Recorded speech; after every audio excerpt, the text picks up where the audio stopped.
पाकिस्तान ने खत्म किया अफगानिस्तान से सारे रिश्ते, कहा भारत की गोद में जा बैठा है तालिबान।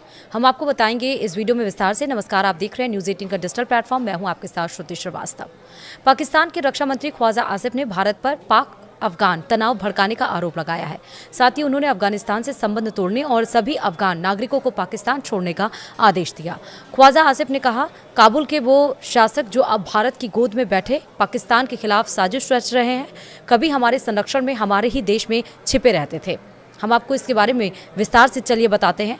पाकिस्तान और अफगानिस्तान के बीच बढ़ते तनाव के बीच अब पाक के रक्षा मंत्री ख्वाजा आसिफ ने एक बार फिर इन हमलों में भारत को घसीटने की हिमाकत की है। साथ ही पाकिस्तानी रक्षा मंत्री ने अफगानिस्तान के साथ संबंध खत्म करने का ऐलान करते हुए पाकिस्तान में रह रहे सभी अफगान नागरिकों को अपने वतन लौटने के लिए कह दिया है।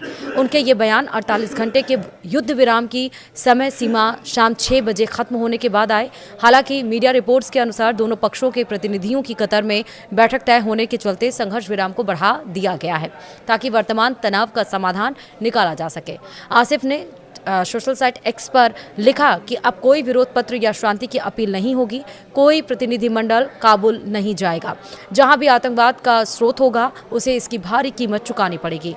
उन्होंने आरोप लगाया कि काबुल अब भारत का मोहरा बन चुका है और भारत और प्रतिबंधित तहरीक तालिबान पाकिस्तान यानी कि TTP के साथ मिलकर पाकिस्तान के खिलाफ साजिश कर रहा है। उन्होंने कहा कि काबुल की वो शासक जो अब भारत की गोद में बैठे पाकिस्तान के खिलाफ साजिश रच रही है, कभी हमारे संरक्षण में हमारे ही देश में छिपे रहते थे। आसिफ ने कहा कि पाकिस्तान अब अफगानिस्तान के साथ वैसा रिश्ता नहीं रख सकता जैसा पहले था। यह विवादित बयान तालिबान के विदेश मंत्री आमिर खान मुत्ताकी की भारत यात्रा के कुछ दिनों बाद आया। मुत्ताकी ने हाल ही में 6 दिन का भारत का दौरा किया था और इसी दौरे के बाद पाकिस्तान बौखला गया। मुत्ताकी के इसी दौरे के दौरान पाकिस्तान ने अफगानिस्तान पर हमला किया और इसी के बाद अब दोनों देशों के बीच दिन पे दिन तनाव बढ़ता जा रहा है। रक्षा मंत्री ने साथ ही सभी पाकिस्तान में रह रहे अफगान के लोगों को उनके देश वापस लौटने के लिए कहा। उन्होंने कहा कि पाकिस्तानी धरती पर रहने वाले सभी अफगान नागरिकों को अपने वतन लौट जाना चाहिए। अब उनके पास काबुल में अपनी खुद की सरकार है। हमारी ज़मीन और संसाधन यानी कि 2.5 करोड़ यानी कि 250 मिलियन पाकिस्तानी लोगों के लिए है। आत्मसम्मान रखने वाले राष्ट्र किसी पराई ज़मीन और संसाधनों पर पनपते नहीं। अब उनके पास काबुल में अपनी सरकार या फिर खिलाफत है। इस्लामिक क्रांति को 5 साल हो चुके हैं और उन्हें पाकिस्तान के साथ पड़ोसी की तरह रहना होगा। आसिफ ने दावा किया कि अगर काबुल से और आक्रामकता हुई तो पाकिस्तान